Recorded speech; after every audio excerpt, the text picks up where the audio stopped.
Al introducirnos en el curso de pedagogía, nos encontramos con unos términos que son necesarios conocer conceptualmente para poder avanzar en este curso. Iniciemos con un término que es de suma importancia: educación. Como podemos ver en la gráfica presente, asimismo, educación se puede definir como un proceso que facilita o permite la transmisión y adquisición de conocimiento, habilidades intelectuales o físicas, creencias, valores, cultura, de persona a persona o de persona a grupo.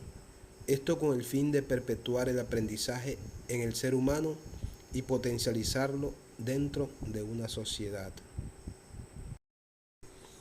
Ahora pasemos a describir la pedagogía. Se puede definir como pedagogía a la ciencia de la educación y sus herramientas esenciales son el método y la técnica, a las cuales llega a través de teorías de aprendizaje. En síntesis, la pedagogía se ocupa del cómo o de la forma de enseñar. Son varias las diferencias que encontramos entre estos dos elementos. Entre los más notables están: la pedagogía tiene un campo de aplicación específico, en cambio la educación es el campo universal de la enseñanza. La pedagogía es una disciplina, en cambio la educación es un factor general. La pedagogía es una ciencia, en cambio la educación es el proceso de transmisión de la ciencia. La educación se originó como fenómeno social, en cambio la pedagogía es una ciencia educacional propositiva o intencional. La pedagogía se basa en la creación teórica de los métodos y la sistematización del aprendizaje. La educación se basa en la practicidad.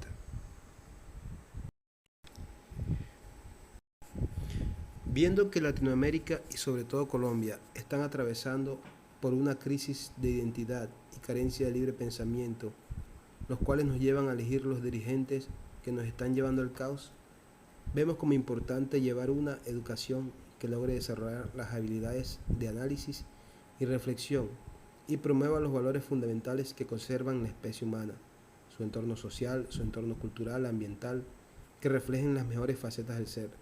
Y ya teniendo una conciencia colectiva clara, tener la habilidad de escoger los representantes o dirigentes idóneos que dignifiquen al ser y sus componentes.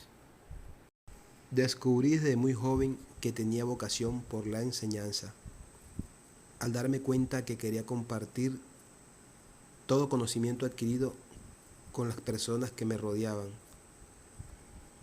Después de un tiempo, a través de la información universitaria, me di cuenta que podía ser un profesional y opté por estudiar la carrera de licenciatura en inglés.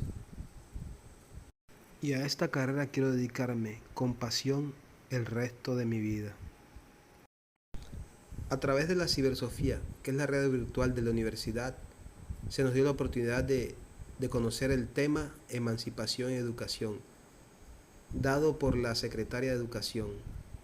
Nos dimos cuenta que la emancipación de la educación se da desde el momento en que yo como persona adopto una actitud consciente de que tengo la capacidad de aprender, así como aprenden otras personas con más privilegios socioeconómicos, logrando romper los paradigmas socioeducativos.